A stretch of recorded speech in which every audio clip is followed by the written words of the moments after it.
Helen es una mujer amable y pragmática. Frontal sería una palabra justa. Como justo es decirle tenaz, persistente, inclaudicable. Helen Mack es una mujer esencial para entender la defensa de los derechos humanos en Centroamérica.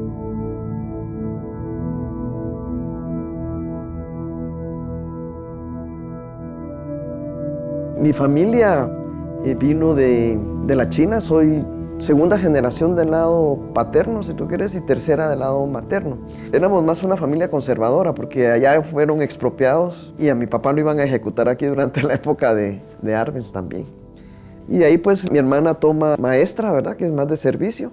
Y yo pues seguí con secretariado. Y después estudié administración de empresas. Mi hermana estudió antropología. Entonces, la verdad es que mi hermana muy comprometida con todas las causas, porque ella sí estaba viviendo pues esa parte profunda de la represión, de lo que viven la mayoría de los guatemaltecos, y yo en un área más de negocios, de empresa. Entonces mi familia creo que sí representa esas dos Guatemalas que siempre hablamos, ¿verdad?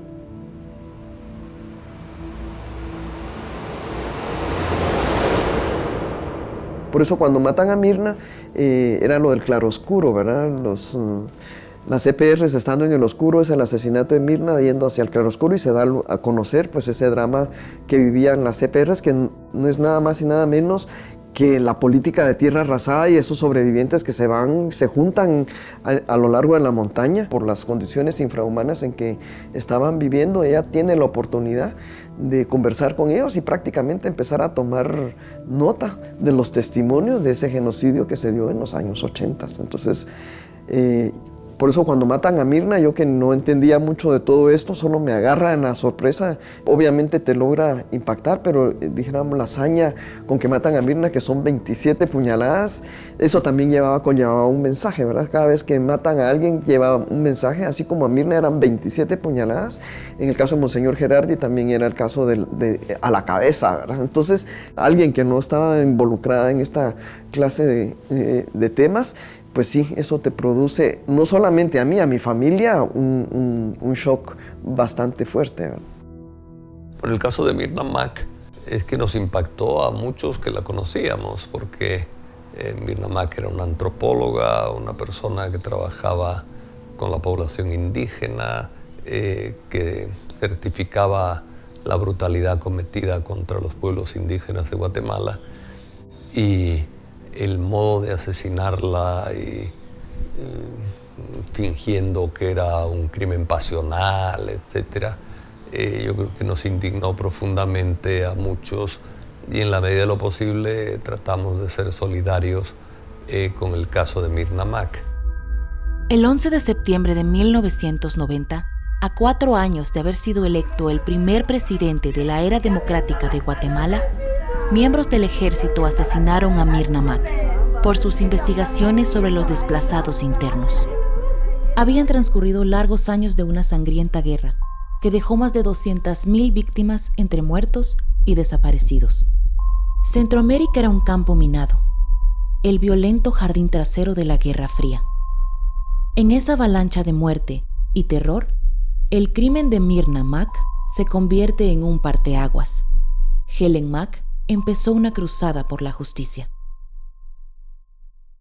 Solo enterramos a mi hermana prácticamente. Yo estaba regresando al lugar y tratando de averiguar, bueno, quiénes habían sido testigos, ¿verdad? Y fui a la policía después el 13 de septiembre para ver si iba a haber alguna investigación.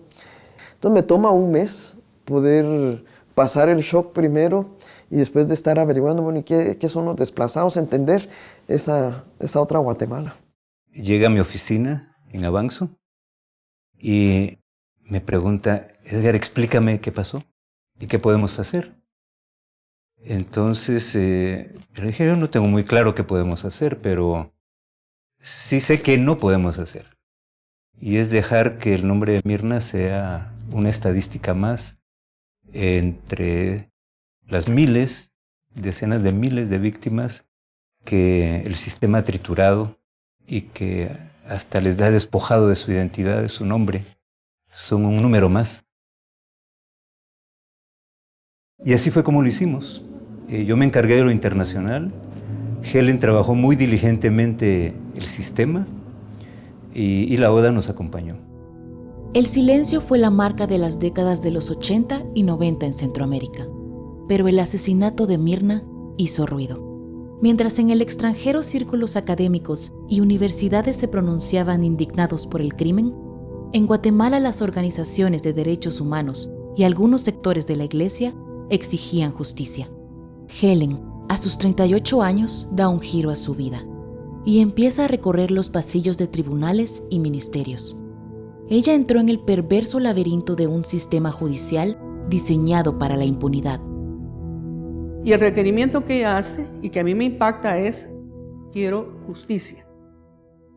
Cuando usted recibe un requerimiento de una ciudadana guatemalteca en este sentido, yo quiero justicia, como juez tiene que pensar cómo va a ser su respuesta. Y trato de ser lo más transparente que sea posible y de tratar de llegar al origen de este caso, ¿no? ¿Qué lo motivó y por qué se dio? Y durante el recorrido de esos 20 días, se meten a mi oficina, rompen afiches, se llevan máscaras de gas, me cuestionan y me dicen: mire, ¿usted por qué está investigando eso?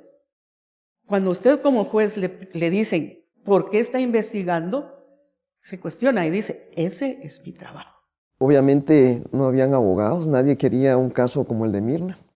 Entonces ahí fue donde a mí me tocó pues empezar a aprender, pero después empezar a ver el miedo que tenían los policías, el miedo que tenían los jueces, los mismos fiscales, ¿verdad?, para poder hacer un caso.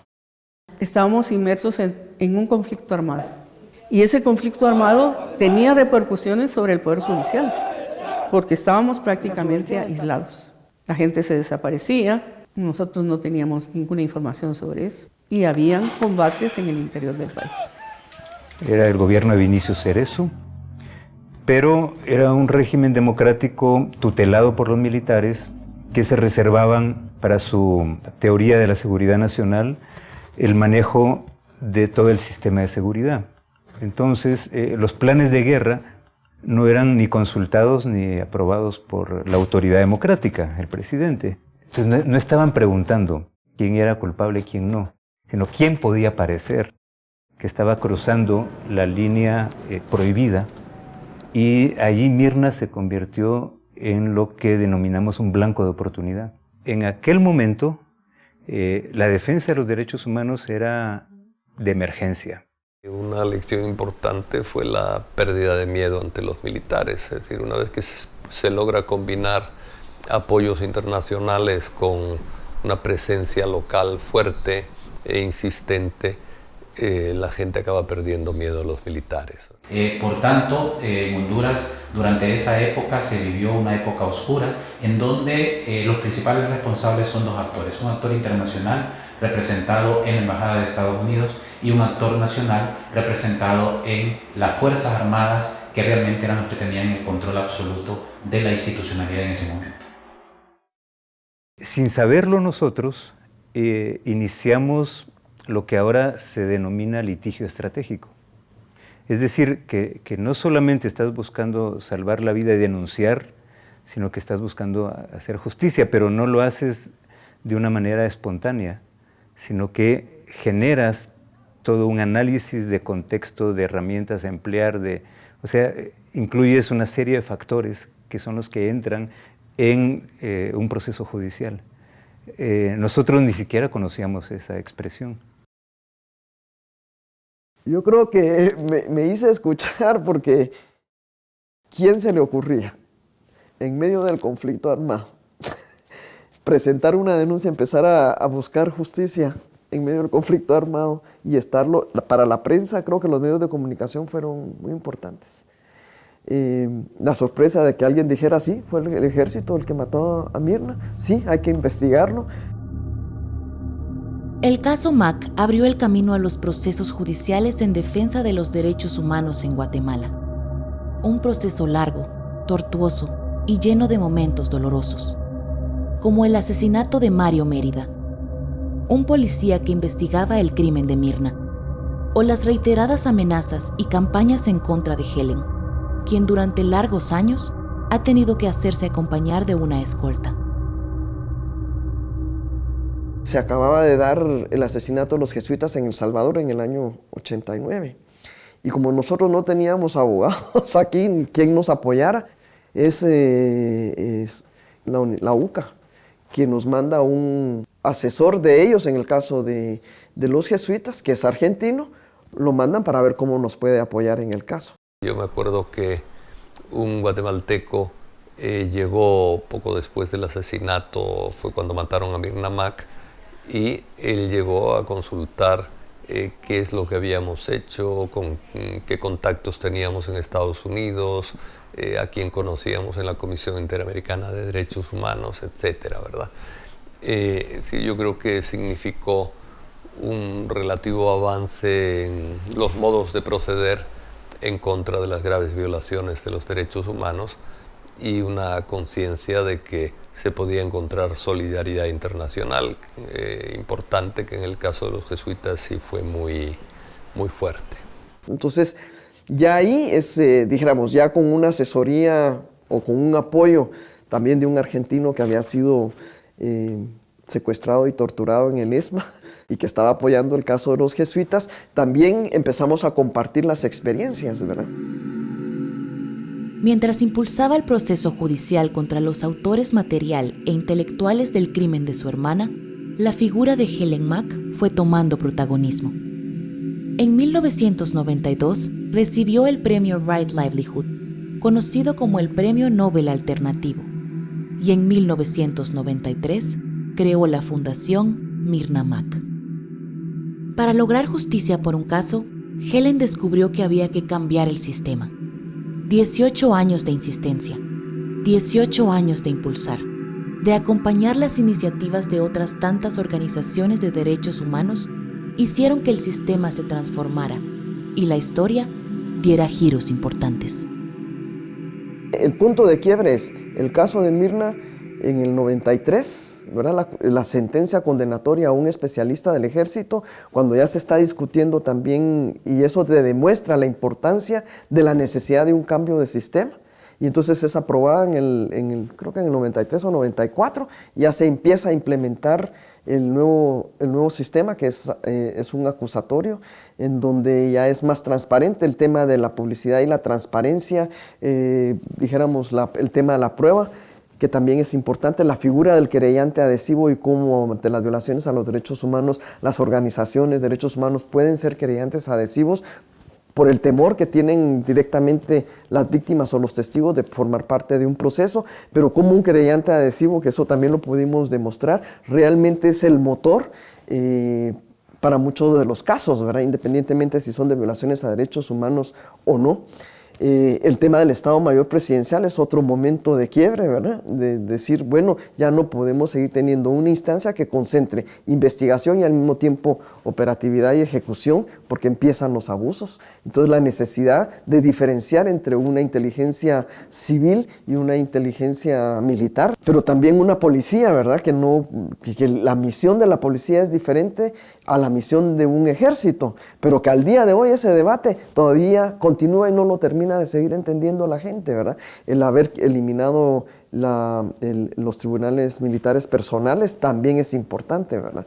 El haber peleado que no se diera, y esa fue también la conquista de la Ley de Reconciliación Nacional, que los delitos de lesa humanidad no son amnistiables, ¿verdad? También fue otra conquista de los derechos humanos y que se tenía que hacer de acuerdo a los estándares internacionales. El tema del acceso a la información, que también lo vivimos en carne propia nosotros cuando decían no se puede dar porque es seguridad nacional.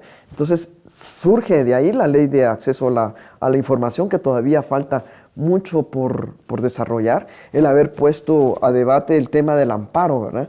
El origen del amparo era precisamente de los abusos judiciales que se daban en la época del conflicto, pero que ahora lo utilizan para denegar justicia. Entonces, el tema de la prueba científica fue muy importante, no solamente tener prueba testimonial, sino que poder aprender a utilizar la prueba científica, la prueba documental. Fue el primer caso de violaciones a derechos humanos en el sistema. El uso de los peritajes también fue muy importante, que también fue un quiebre en el tema de la justicia. La relación entre la defensa de los derechos humanos y las transformaciones estructurales de un sistema dan testimonio de una praxis consistente, valiente y organizada que demuestra que sí es posible transformar esta realidad. Bueno, vamos un poquito al pasado también, porque el aprendizaje de SIACS nos vino de El Salvador, nos llegó de los acuerdos de paz de El Salvador. Allá habían firmado la paz y repentinamente, súbitamente, sin que nadie lo previese, empezó un ajuste de cuentas, violencia política o violencia con tintes políticos, y se tuvo que hacer un alto en el camino y decir y preguntar qué está pasando. Pero después también viene otro quiebre, porque el tema de la CICIG o de la CICIACS también surge a partir de las organizaciones de derechos humanos y sus violaciones a los derechos humanos por el ataque, porque siempre hemos sido como el objeto de la pelota, decíamos nosotros, de fútbol, que te pegan de un lado y te pegan del otro en esa defensa de los derechos humanos. Entonces ya queda evidenciado, ¿verdad?, que estos grupos o estos escuadrones de la muerte o estos grupos que se venían desde la época del conflicto y que no se habían desarticulado, continuaban en su accionar con otros motivos. Por eso te digo que es la misma violación de los derechos humanos con otros motivos. En el otro era un motivo contrainsurgente, ahora por cuestiones de corrupción. Pero ya sobre el aprendizaje del caso Mirna, de Monseñor Gerardi, del REMI, y ya en el 2000 estábamos listos para formular ahí sí que un instrumento ad hoc. No era una comisión como la de El Salvador, que solo iba a investigar ciertos casos, porque nuestra enseñanza era que esto había hecho metástasis en el sistema. No era solo un tema de derechos humanos. Había una mutación de los viejos aparatos de guerra a mafias, tal como había ocurrido en el viejo bloque soviético. Ese vínculo de antes ideológico, hoy de corrupción, ¿cómo te sigue afectando tus derechos humanos, esos derechos básicos que por corrupción no tenés educación, no tenés salud, no tenés seguridad, no tenés capacidad de movilización, pero que a ellos no les interesa, ni siquiera que la gente haga esa conexión de cómo hay todo un Estado que te continúa violando los derechos humanos? En el caso, por ejemplo, de mi mamá, fue el Estado el que reprimió, ¿verdad? O sea, en la época de mi mamá, el Estado reprimió. En la época de mi tía, ¿verdad?, o en el trabajo de mi tía, el Estado denegó justicia. Y yo creo que al final de cuentas lo que hay es una necesidad de hacer cambios del Estado, tanto desde fuera como desde dentro del Estado. Creo que en estos momentos estamos viviendo un proceso de revelación de cómo se han constituido el poder en este país en base a actos ilegales, tanto desde el Estado, entrelazado con muchas partes del sector privado, también medios de comunicación, y nos trae como un ejemplo toda esta lógica en donde el Estado realmente no sirve en favor de la población, sino que es un mecanismo que se utiliza para blindar privilegios de muy pocas personas. La defensa de los derechos humanos es colectiva. Aún así, las luchas compartidas son en principio luchas individuales, como la de Helen. En esta Centroamérica de las contradicciones y los sinsentidos, organizaciones, colectividades, hombres y sobre todo mujeres dispuestas a transformar esta realidad han liderado la búsqueda de la justicia y la dignidad. Nunca se me va a olvidar, y hablando de puntos de quiebre, ¿verdad?, que un día, yo me tocaba trabajar al mismo tiempo que ir a los tribunales. Ya no tenía tiempo y pasé a un lugar a comprar una hamburguesa. Y el señor encargado de la venta de hamburguesas me dijo: es un honor para mí poderle regalarle este almuerzo porque usted está haciendo lo que nosotros no podemos hacer. Esto en un contexto todavía de mucho miedo, ¿verdad? De gente que quería justicia, pero que no se podía. Entonces el caso, que era algo familiar, personal, si tú querés, se me empezaba a ir de las manos. Se empezó a convertir en un caso paradigmático, en donde mucha gente se sentía representada, y que eso significaba que yo también tenía que empezar a dejar ir y empezar a entender la necesidad de propuesta, porque la gente tenía esa necesidad de justicia, ¿verdad? Creo que las mujeres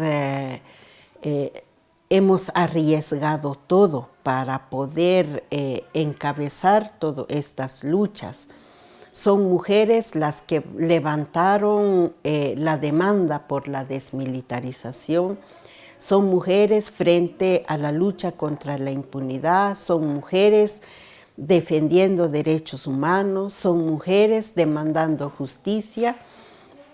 Son mujeres buscando a los seres queridos. Son mujeres también las que demandamos una reparación digna para las mujeres y los pueblos indígenas en lo individual, lo colectivo.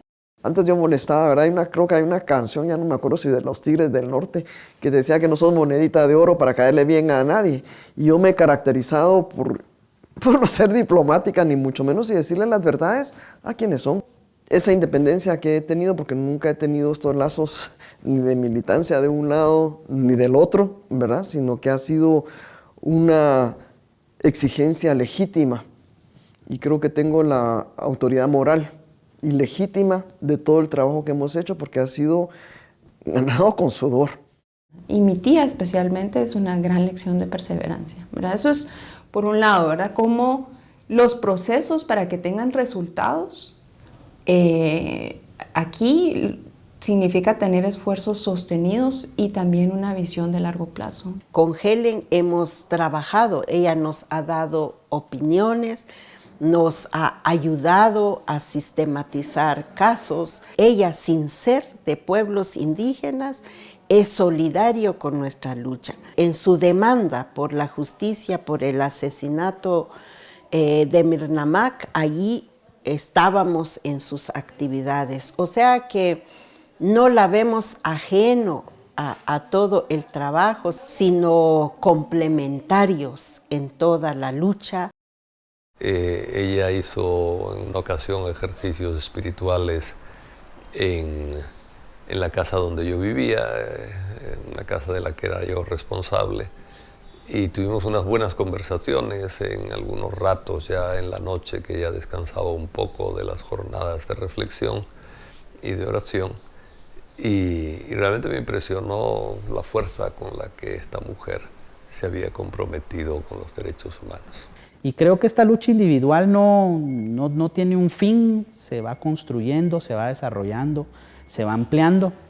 Creo que en términos más colectivos me ha permitido encontrar a otros seres humanos, hombres y mujeres de distintas edades, que compartimos un ideal, ¿verdad? Que no hemos logrado construir ese ideal y que no descansaremos, creo, de manera colectiva, ¿verdad? Hasta alcanzarlo. La defensa de los derechos humanos es un compromiso con la dignidad humana. ¿Y eso qué significa? Bueno, significa que no es una cuestión de ideologías, sino que es un compromiso con la dignidad humana, y eso va a implicar que tenemos que estar permanentemente enfrentados al poder, independientemente de la ideología de ese poder, porque el poder siempre representa una amenaza para la dignidad de las personas. Esto no es fácil, o sea, hacer justicia no es nada fácil, porque es precisamente sacar a luz situaciones que otras personas tienen ocultas. Entonces, sacar a luz algo, eso va a conllevar una serie de ataques que uno ni se imagina. Entonces, pero tener la determinación de continuar con el trabajo, a sabiendas de que va a haber un costo muy fuerte, porque estas estructuras que han tenido ocultada la verdad